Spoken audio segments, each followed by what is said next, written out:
ఈ విశ్లేషణకు స్వాగతం. 1987 నాటి ఓ చిన్న సాంకేతిక ఆంక్ష భారతదేశంలో ఎంతటి అద్భుతమైన ఐటీ విప్లవానికి దారితీసిందో ఇప్పుడు చూద్దాం.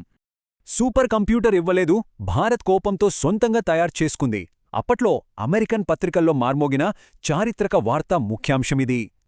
అసలేం జరిగిందంటే, అణుభయాలు సాకుగా చూపుతూ మన పవర్ గ్రిడ్లని ఎగతాళి చేస్తూ అమెరికా తమ క్రే సూపర్ కంప్యూటర్ను మనకు ఇవ్వలేదు.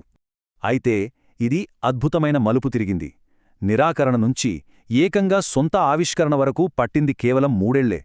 మనం సొంతంగా చేయగలమా అని ప్రధాని అడిగితే, వాళ్లు పంపేలోపే మనం నిర్మిస్తాం అని ఇంజనీర్ విజయ్ భట్కర్ ఎంతో ధీమాలా చెప్పారు.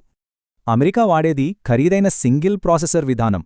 కానీ మన భారతీయ బృందం ఎంచుకున్న వినూత్నమైన మార్గం ప్యారలెల్ ప్రాసెసింగ్.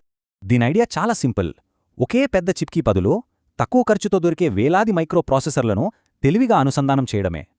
ఒక రాక్షసుడి మెదడు కాకుండా వేలాది చీమల మెదళ్లను కలిపి ఒక అద్భుతమైన నెట్వర్క్ సృష్టిస్తే ఎలా ఉంటుందో ఊహించండి. ఇంకో ఆసక్తికరమైన విషయం, హైటెక్ ఏసీలు లేక ఈ భారీ గిగాఫ్లాప్ యంత్రాన్ని ఇండస్ట్రియల్ డెజర్ట్ కూలర్లతో చల్లబరిచేవారు. పక్కా దేశీ జుగాడ్. అసలు మ్యాజిక్ ఇక్కడే జరిగింది. 1991 జ్యూరిచ్ ఈవెంట్లో పరం 8000 అమెరికా తర్వాత ప్రపంచంలోనే రెండో అత్యుత్తమ యంత్రంగా నిలిచింది. కేవలం 3 ఏళ్లలో క్రే కంటే ఎంతో తక్కువ ఖర్చుతో మన వేడి వాతావరణాన్ని తట్టుకునేలా రూపొంది అందరినీ ఆశ్చర్యపరిచింది. భట్కర్ కేవలం ఒక యంత్రాన్ని కనిపెట్టలేదు.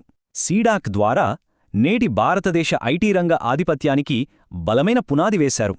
కేవలం ఇంగ్లీష్ ఉంటే సామాన్యులు వెనకబడతారని గమనించి స్థానిక భారతీయ భాషల్లో కంప్యూటింగ్ కోసం ప్రత్యేకంగా గెస్ట్ సాంకేతికతను కూడా అభివృద్ధి చేశారు.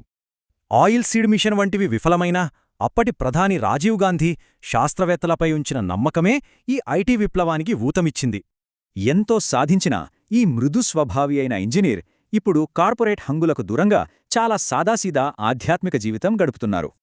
వాళ్ల నో అనే ఒక్క మాట మన దేశంలో సరికొత్త ఐటీ పరిశ్రమకే నాంది పలికింది. నిజంగా పరిమితులే అత్యుత్తమ ఆవిష్కరణలకు దారితీస్తాయా?